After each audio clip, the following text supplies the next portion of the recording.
My name's Gabe Levin. I work for Dalley's Ozark Fly Fisher, and I'm going to show you today how to rig up a deep water nymphing leader. This would be for fishing high water conditions on the White or the Norfork. Let's say Norfork, we're talking 1 generator to 2 generators. White River, this would be 10,000 CFS and up, 10 to 20,000 cubic feet per second. All right, so we're going to start off with a short piece of butt section. This is just regular 20-pound mono. I'm going to cut off about 2 feet of that, and I'm building the entire leader here from scratch. So I'm going to start off with a perfection loop. This would be forming a loop-to-loop connection with the end of my fly line. When we're fishing high water conditions, we're dealing with a lot of depth and current. We're trying to get our weight and our flies to a considerable depth in a considerable volume of moving water. And normally when people use the pre-made tapered leaders, those tapered leaders have a lot of surface area on them, especially from the back end of the leader down towards the middle of the leader. There's a lot of surface area. The line is very thick when compared with say just a long piece of tippet, and that thick line is extra surface area, which makes it is difficult to sink and creates lots of drag in the current. It's going to pull your weight and your flies up off the bottom, right? It's going to make it harder to get down to where the fish are. So a lot of times when we're long lining, we don't use tapered leaders. We just build a leader out of a long section of tippet. But again, first we do need a short section of butt here, just to help turn over, to transition from your fly line to your tippet. You could even start off by just taking the first 2 feet of a tapered leader. That would work fine as your butt section to start you off the end of your fly line.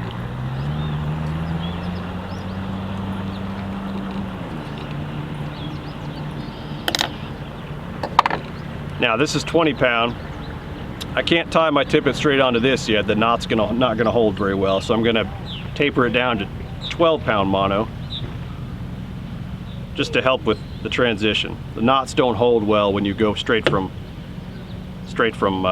20 to 8 or whatever your tippet might be. Just a quick little double surge in here, 20 to 12.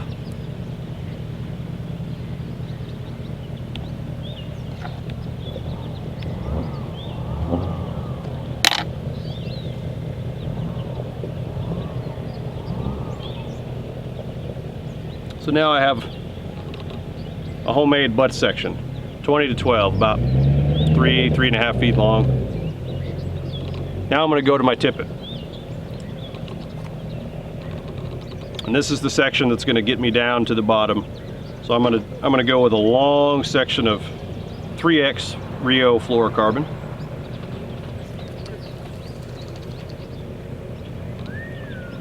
My wingspan is 6 feet, so when I outstretch my arms, I know I've got 6 feet of line.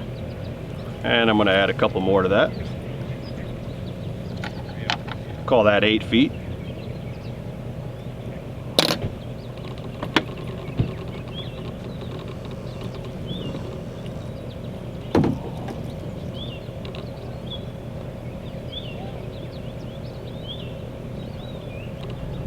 So now I have a long section of 3X tippet, which is going to help me cut through all that depth and current.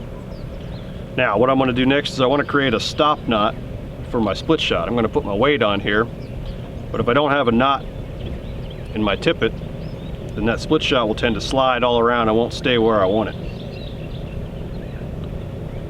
So I'm going to do another piece of 3X. This is going to be between my split shot and my first fly.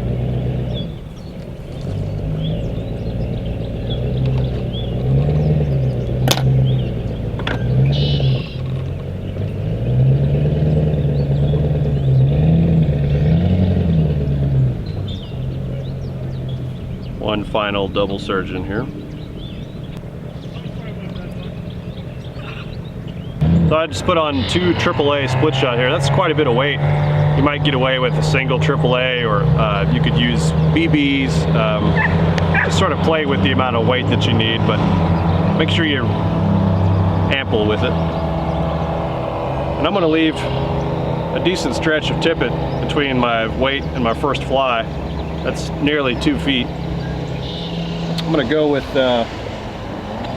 this Daphnia cluster. It's called the Blob. It's a fulling mill fly. Basically something good sized and brightly colored to kind of get noticed in all that volume. And then I'm going to add a second, more subtle fly behind it. And I'll step down the tippet size because I'm going to tie on a Davy Watton midge pattern behind this Daphnia cluster. And I'll put that midge on a 4X fluorocarbon.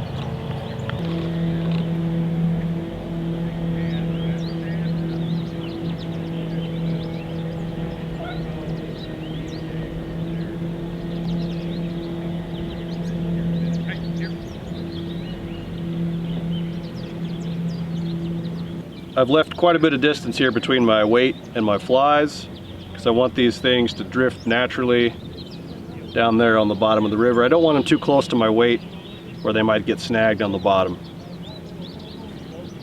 And finally, I'm going to set my indicator. So if my weight is here, I can use my wingspan to work my way back up the leader. There's 6 feet. I want my weight at about 8 to 9 feet deep. So there's back where we are. Here we are back at the butt section again. I'm going to put it right there at the end of my butt section.